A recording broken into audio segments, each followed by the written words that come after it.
I wanted to talk about something that came across my mind while I was studying kanji this week. So, one interesting thing that occurred to me while I was studying kanji, mainly because what I was thinking in my head was, Jesus, kanji is so hard because there's so many different meanings for all these different words, and they're built up of kanji. Like 3 different kanji characters can mean something completely different, and single kanji characters mean different things when combined with other things. And it occurred to me that yes, it might be, Japanese is difficult in that aspect, but English kind of has the same thing as well. As you might have learned in grade school or somewhere in high school, elementary school, wherever, middle school, a lot of English words are based off of Greek and Latin roots, and this just barely occurred to me because I had forgotten about Greek and Latin roots because I haven't really studied English in such a long time. But if you look at English, there are specific words that you can kind of understand what they mean based on their roots, kind of like Japanese kanji characters. So I know it's not for every single word in the vocabulary, but you can get a general gist of what a word might mean based on what type of roots it consists of, or kanji. So that's one interesting connection I kind of pulled between Japanese and English, just to make my thought process about Japanese a little bit like it's completely different than English. Because I know one of the hardest things about, for me at least, learning a language or learning Japanese is the psychological aspect of like, oh my god, this language is so hard, it's so different compared to English. And I think pulling parallels between the language can help me digest them a little bit better. So if all of that went over your head, I'll give you a couple of examples of what I mean. So in English, you have specific words that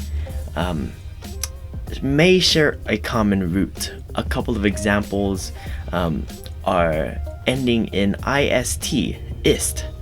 You have scientist, you have biologist, you have journalist, and that ist at the end all kind of signifies what said person might be doing. So someone is a journalist or someone is a scientist, meaning they are a person that does something in that field.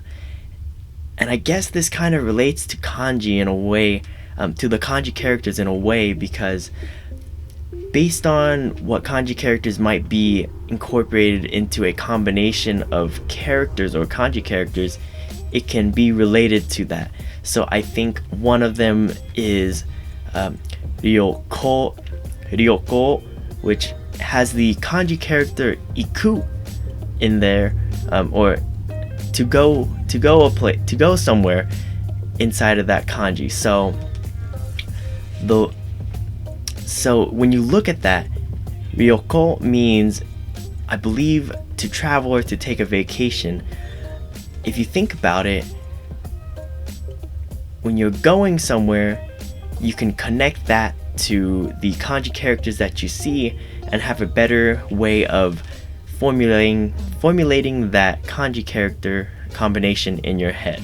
So the first bit of kanji character plus the one that means to go, you can kind of get a general gist of what that is. So it's going to be like direction, to go.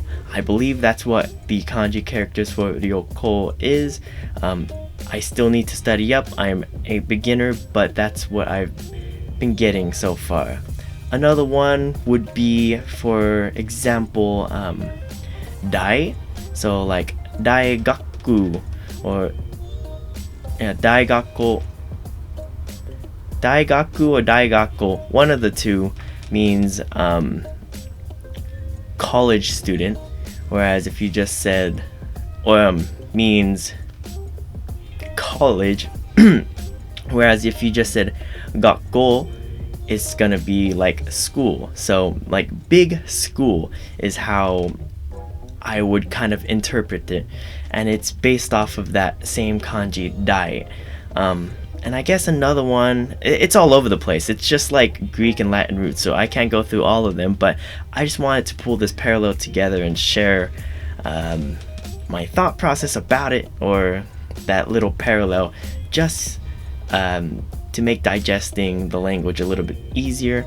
I know for me, you know, that psychological aspect of trying to pull something familiar and common with something that I know well is going to help me get through the process much easier than, you know, diving into it completely blind and always going in for the unknown. So I just wanted to share with you all that today, and kind of that connection. And basically that's all I wanted to talk about. It's been a busy week, and my studies for kanji, at least the way that I like to study, it was impacted a little bit this week, mainly because I was out of town on the weekend, and then I had to catch up on some things during the weekday, so I didn't get as much time to study as I would have liked. But that's just one thought that appeared in my head while I was studying, and I thought that I'd share it with y'all.